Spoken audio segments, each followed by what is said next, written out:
বশ করার তাবিজ। দূর থেকে কোনো নারীকে বা কোনো পুরুষকে বশ করার সহজ উপায়। আপনারা যারা বশ করার জন্য ইউটিউবে বিভিন্ন ধরনের ভিডিও দেখতেছেন, আজকে এই অমাবস্যা রাত্রিতে আমার কাজ করার একটা ভিডিও আমি আপনাদেরকে দেখাচ্ছি। কিভাবে স্ক্রিনে যে নকশাটা আপনারা দেখতে পাইতেছেন, এই নকশার মাধ্যমে যেকোনো নারীকে এবং যেকোনো পুরুষকে মাত্র ২৪ ঘন্টার মধ্যে বশীভূত করতে পারবেন, এই বিষয় নিয়ে আমি আজকে আলোচনা করব। তো তার জন্য কি করতে হবে? ভিডিওটা ১ম থেকে শেষ পর্যন্ত দেখতে হবে। তাহলে এই কাজটাকে কিভাবে করবেন বুঝতে পারবেন। এছাড়া কিন্তু হাজার ভিডিও দেখে যাবেন কিন্তু কোনোদিনই লাভ পাবেন না। হয়তোবা দেখা গেছে আমার চেয়ে মিষ্টভাষী কোনো লোকের কথা শুনে আপনি টাকা পয়সা খরচ করছেন, বা আমার চেয়ে মিষ্টভাষী কোনো লোকের ভিডিও দেখে পাগল হয়ে গেছিলেন। তো আসলে মূলত ভাষা শুনে পাগল হওয়ার দরকার নেই। কাজ দেখেন। কাজ দেখেন, আসন দেখবেন, কাজের ধরন দেখবেন, দেখে তারপরে ওই ব্যক্তির সাথে যোগাযোগ করবেন যদি আপনারা না পারেন। আর যদি নিজেরা করার সক্ষমতা রাখেন সেক্ষেত্রে আপনারা ভিডিওটা পূর্ণাঙ্গ দেখবেন। আর যারা একেবারে দেখা গেছে করতেও পারে না, তারাও ভিডিওটা দেখবেন। আশা করি কিছু হলেও বুঝতে পারবেন এই কবিরাজি সম্পর্কে, বশ করা সম্পর্কে। অনেকের নারী সমস্যা, নারীগত সমস্যা, অনেকের পুরুষগত সমস্যা, স্বামী-স্ত্রী অমিল, প্রেমিকা কথা শোনে না, স্বামী পরকিয়া করে, স্ত্রী পরকিয়া করে, বিদেশে গিয়ে আর যোগাযোগ করে না, মিথ্যা প্রেমের আশ্বাস দিছে এখন আর যোগাযোগ করে না, বা স্বামীকে রেখে স্ত্রী চলে গেছে, স্ত্রীকে রেখে স্বামী চলে গেছে। স্ক্রিনে যে নকশাটা দেখে স্ক্রিনশট দিয়ে রেখে দেন।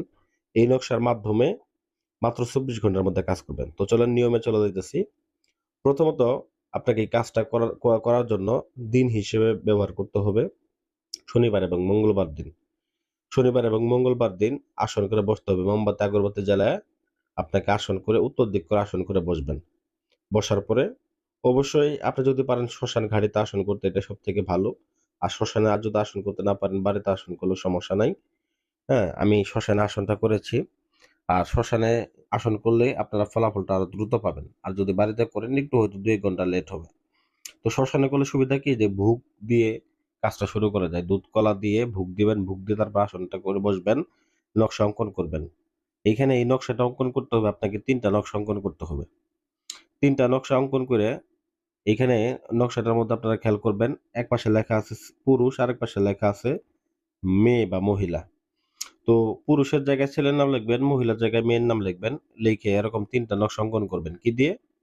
মেশক জাফরান কালি, এবং কি তার সাথে, সাথে আপনাকে দিতে হবে রক্ত।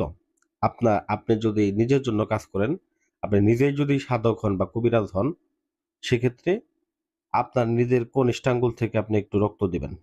আর যদি অন্য কোনো তান্ত্রিক দ্বারাও কাজ করান, সেক্ষেত্রে ওই তান্ত্রিকের কনিষ্ঠ আঙ্গুল থেকে এইখানে রক্ত দিতে হবে। রক্ত দিয়ে মেশক জাফরান কালির সাথে মিশ্রিত করে এই নকশাটাকে অঙ্কন করতে হবে ভুজ পেপারের উপরে। ৩ টা নকশা অঙ্কন করবেন, ৩ টা তাবিজের মধ্যে ভরবেন। মনে রাখবেন নকশা ৩ টা অঙ্কন করতে হবে। পরবর্তীকালে আপনার যে কাজ সেটা হচ্ছে এটাকে ৩ ধাতুর ৩ টা তাবিজের মধ্যে ভরবেন। ৩ ধাতুর তাবিজ বানায় নিয়ে আসতে পারবেন। যদি না পান আমাদের স্ক্রিনে দেওয়া নাম্বারে যোগাযোগ করবেন, আমরা দিয়ে দিব। কুরিয়ার সার্ভিস করে পাঠায় দিব। তারপরে ৩ টাকে ভরে একটাকে আপনার কোমরে বাঁধবেন, আরেকটাকে আপনি কবরস্থানের মধ্যে পুঁতে দিবেন, আরেকটাকে শ্মশান ঘাড়িতে পুঁতে দিবেন। এতটুকুই কাজ। এইভাবে যদি এই ৩ টা জিনিস আপনি পুঁতে ২ রাকাত নফল নামাজ আদায় করবেন, তারপরে দেখবেন ওই ব্যক্তি পৃথিবীর যে প্রান্তে থাকুক, যেখানে থাকুক, আপনার জন্য পাগল কুত্তার মতো ছুটে আসবে, আপনার সাথে যোগাযোগ করবে সে নিজে। তবে কাজটা করা অবস্থায় কোনোভাবে গরুর মাংস বা আমিষ জাতীয় খাবার খাওয়া যাবে না।